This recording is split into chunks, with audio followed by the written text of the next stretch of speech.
Kasu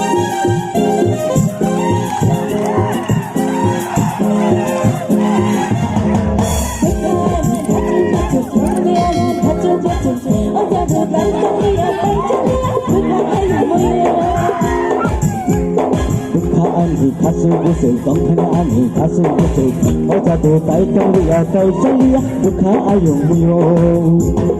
Kuntang kan duki ano Kuntang sulai di ano Kuntang kan duki ano Kuntang sulai di ano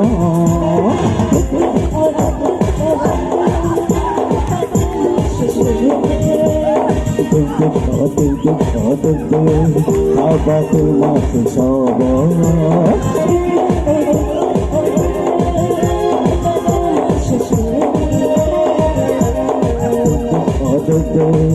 Apa tu masuk sobo Anda sikila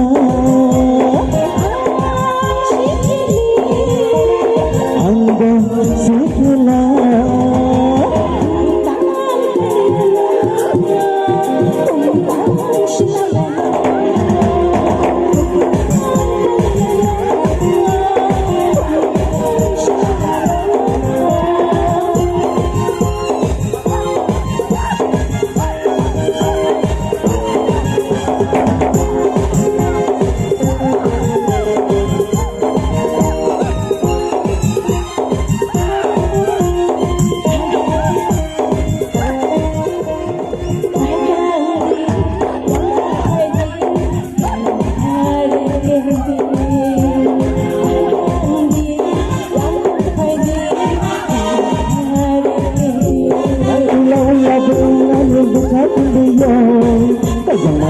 Bagai kacang kundoyo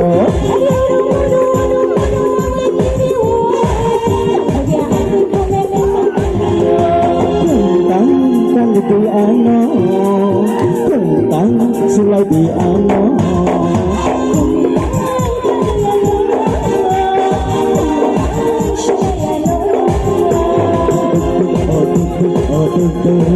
Agak tu masih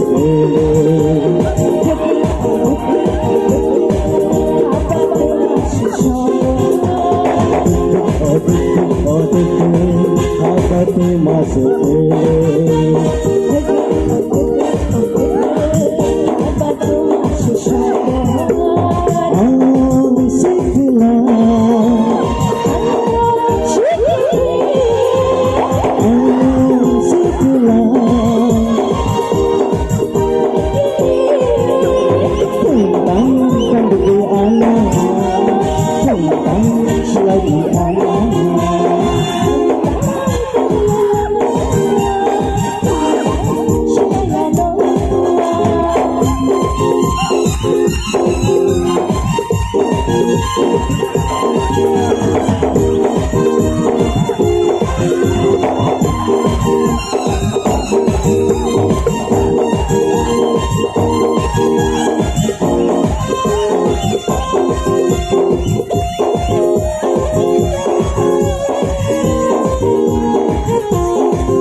di ano